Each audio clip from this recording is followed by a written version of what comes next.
자, 니키 헤일리가 트럼프에게 투표한다고 밝혔습니다. 예, 지난 22일에 이제 밝혔는데 니키 헤일리 끝까지 이렇게 트럼프하고 싸우는 그런 모습을 보였죠. 그리고 트럼프가 나를 지지했던 그 표를 원하면은 마치 나한테 구걸해야 된다는 듯이 그렇게 얘기를 해가지고 지금 트럼프 지지 진영, 특히 이제 그 대다수 공화당 진영에서 약간 밉상 인물로 이렇게 떠오른 게 사실입니다. 니키 헤일리가. 물론 트럼프가 그 전에 이제 유엔 대사로 임명하기도 했고, 부통령 후보, 한때는 부통령 후보로도 이렇게 고려를 한 것으로 알고 있는데 부통령 후보로는 절대로 고르지 않겠다고 누차 강조를 했습니다. 제가 볼 때는 메인스트림 진영에서 굉장히 원하는 것 같아요. 트럼프가 제발 니키 헤일리 같은 기득권 인물을 뽑아라. 그리고 또 라이노들, Republican in name only라고 그러죠. 무늬만 공화당원들. 그러니까 공화당 기득권에서는 또 니키 헤일리 원합니다. 니키 헤일리는 뭐냐면은 후원자들한테 휘둘릴 인물이기 때문에 보잉사로부터 어마어마하게 돈을 많이 받았고, 그리고 그 사우스캐롤라이나 주지사직 내려놓고 나서 보잉 이사진에도 이렇게 합류해가지고 뭐 900만 불이나 받았잖아요. 예, 부자 됐어요. 그래서 미국에서는 정치하면 부자 돼요. 미국에서는 솔직히 말해서 특히 연방 레벨 정치하면 저는 부자가 된다고 봅니다. 저기 보세요. 낸시 펠로시가 고른 주식들 한번 보십시오. 다 쭉쭉 올라갑니다. 쭉쭉. 그래서 낸시 펠로시만 따라가는 사람들이 있어요. 따라서 투자하는 사람들 돈 많이 벌었어요. 낸시 펠로시. 예를 들면 구글, 애플, 엔비디아. 이런 주식들을 일찌감치 사놨습니다. 낸시 펠로시. 아무래도 법안을 이렇게 제정하는 사람들이 어떤 기업들이 더 유리하게 이 법안에 적용되는지 알 거 아니에요. 그죠? 그러니까 어떤 기업들이 더 유리해질지 본인들이 스스로 아는 거죠. 이미 그 법안 작성할 때는 투레이트고 그 법안을 머릿속에서 생각하는 것도 투레이트고 만날 때 이미 결정하겠죠. 예? 이런 후원자들. 그 후원자들이 또 만나면 무슨 얘기를 하겠습니까? 대놓고는 뭐 얘기하지 못하지만 측근들 통해서 이런 법이 우리 기업에 좋습니다. 이런 식으로 얘기하지 않겠어요? 니키 헤일리 같은 경우는 이제 방위산업체죠. 보잉도 비행기만 만드는 게 아니라 뭐 전투기도 만들고 하니까 요새 굉장히 이제 논란이 되고 있는 기업이긴 하지만 어쨌든 트럼프도 그래서 화답을 했어요. 우리 내각에 니키 헤일리 넣을 가능성이 높다고 화답을 했습니다. 지금 니키 헤일리 표가 이제 필요하다고 생각을 하는 것 같아요. 인디애나주 같은 경우에 대선 경선에서 니키 헤일리가 이미 중도 하차를 밝힌 이후에도 20% 가까이 득표율을 기록했어요. 그만큼 이제 안티 트럼프 표가 좀 있다는 거예요. 지금 아직도. 그래서 트럼프 입장에서는 니키 헤일리가 어쨌든 자기한테 투표하겠다고 했으니까 좋게 화답을 할 필요가 있었습니다. 그래서 내각에 넣을 생각이 있음을 시사했어요. 그래서 우리는 같은 생각과 아이디어가 많이 있다. 그러니까 생각이 이렇게 같다고 얘기를 하는데 제가 볼 때는 생각이 별로 안 같아요. 중동 이슈에 있어서도 그렇고 우크라이나 러시아 이슈에 있어서도 그렇고 에너지 이슈에 있어서도 니키 헤일리는 좀 더 친기후변화 인물이 아닌가 싶은데 친기후변화 어젠다.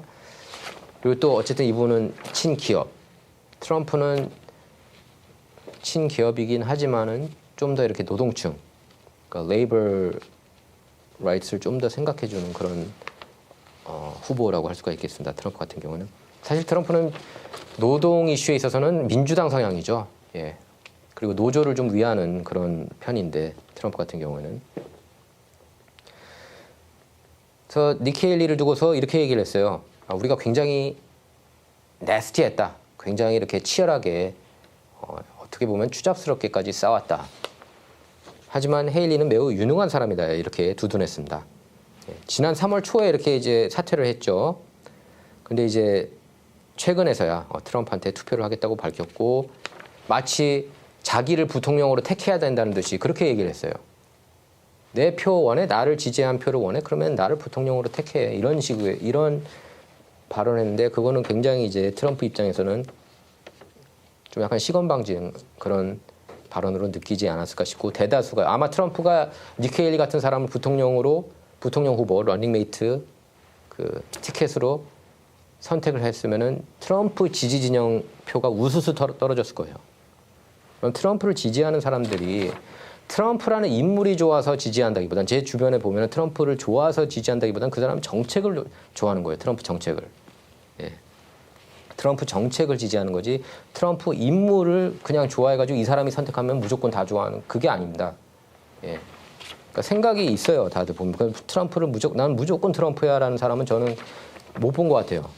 그 공화당원들 중에서 트럼프가 원하는 정책 그 정책이 마음에 들기 때문에 제가 볼 때 만약에 트럼프가 니키 헤일리를 부통령 후보로 이렇게 지목하잖아요. 저는 그럼 트럼프 당선 안 된다고 봐요. 예. 그 정도로 어마어마하게 타격을 줄 선택입니다. 예. 공화당 진영이 좀 더 정책을 따지고 제가 볼 때는 민주당 진영이 좀 더 인물을 따져요. 예. 인물, 그러니까 예를 들면 오바마 같은 경우가 대표적이라고 할 수 있겠고 빌 클린턴 예. 인물이 좀 더 이렇게 대통령답다 싶으면 좀 더 찍어주는 경향이 있는데 그 정책보다는 근데 공화당은 정책을 굉장히 따진다고 봅니다. 예. 인물도 뭐 좋으면은 좋은 거지만 그것보다는 정책. 그러니까 지금 트럼프 현상, 트럼프 페노메나는 제가 볼 때는 트럼프 정책을 이렇게 세게 트럼프 같은 정책을 그렇게 세게 밀어붙이는 사람이 없었기 때문에 그리고 트럼프가 이걸 굉장히 말로 잘 풀어서 설명을 잘해서 이런 현상이 저는 일어났다고 봐요. 트럼프 현상. 그러니까 21세기 들어 가장 큰 정치 현상이라고 저는 봐요. 트럼프 현상. 두 번 다시 아마 이런 사람은 나오지 않을 거예요. 트럼프 같은 사람. 예. 그걸 말로 이렇게 굉장히 표현을 잘했고, 그 첫 번째 임기 때 굉장히 실망하는 사람들도 많이 있었던 게 그런 정책도 그렇지만 그런 인사 문제에 있어서도 이렇게 실수를 너무 많이 했기 때문에 거기에 대해서 이렇게 비판하는 사람들이 굉장히 많이 있어요. 트럼프 지지 진영에서도 지지 기반에서도. 근데 예를 들면 니키 헤일리를 부통령 후보로 꼽는다 그럼 그 지지 기반이 흔들리는 꼴이에요. 예. 저는 바이든한테 진다고 봐요. 트럼프가 니키 헤일리를 부통령 후보로. 그리고 자꾸 니키 헤일리 많이 언급하지 않을수록 좋습니다. 트럼프 입장에서는 이미 기득권 인물로 이렇게 민주당 돈 어마어마하게 받았잖아요. 그렇죠? 그래서 워싱턴 D.C.하고 버지니아에서 이겼죠. 니키 헤일리가 민주당 표를 많이 받고 민주당 후원금을 많이 받았기 때문에 그래서 컴프로마이즈 된 그런 인물이라고 할 수가 있겠습니다. 근데 일단 화답 차원에서 백악관 내각에 이렇게 헤일리를 넣을 수 있다는 식으로 얘기를 했는데 실제로는 안 넣을 가능성이 좀 높다고 봐요. 실제로는 일단은 그냥 립 서비스 정도라고 할 수가 있겠습니다. 예. 메인스트림에서는 근데 자꾸 이제 니키 헤일리에 대해서 좋은 기사만 쓰더라고요. 예. 그리고 굉장히 위협적이다. 예. 아직도 20%나 나온다. 예. 지금 부통령 후보로 가장 최근에 이제 뉴욕 타임스가 이렇게 보도했습니다. 아르칸사 톰 카튼 상원 의원이 부통령 후보로 이렇게 부각되고 있다고 그랬고 지금 보면 비벡 라마스와미한테는 개인적으로 이렇게 너는 아니다라고 트럼프가 얘기했다고 그러고 지난 주말에 또 어떤 뉴스가 나왔냐면은 트럼프가 털시 가버드 민주당원이었죠. 민주당원이고 지금은 무당파 무소속이죠.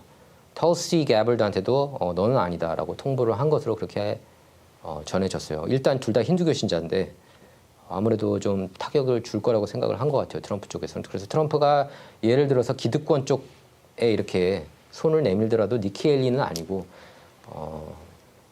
J.D. 밴스 아니면 오하이오주 연방 상원의원 J.D. 밴스 아니면 뭐 톰 카튼 정도도 있고 뭐 조시 할리는 근데 별로 언급이 안 되고 있습니다. 저는 조시 할리도 괜찮은 인물이라고 생각을 하는데 그리고 뭐 엘리 스테파닉 뉴욕주 연방 하원의원 엘리 스테파닉 아니면은 그 플로리다주 연방 하원의원 바이런 다널드가 이제 유력하다고 보고 그 여론조사 보면은 팀 스콧 사우스캐롤라이나 상원의원을 택할 가능성이 높다고 하는데 팀 스콧 지금 모든 정황을 밀어볼 때 뭐 팀 스콧도 가능성이 없는 건 아니에요. 저는 이제 개인적으로 팀 스콧이 조금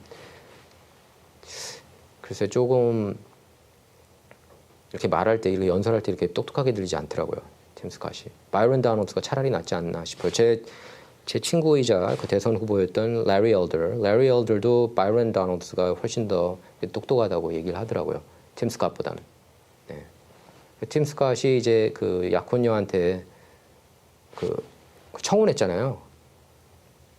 대선 하차한 다음에 대선 캠프 중단한 다음에 트럼프한테 지지 표명한 다음에 그렇게 청혼했는데 이게 너무 계산하는 사람이 아닌가 그런 생각까지 들더라고요. 자, 여러분 생각은 어떻습니까? 니키 헤일리가 트럼프한테 투표하겠다. 지지는 아니고 투표하겠다고만 얘기했어요.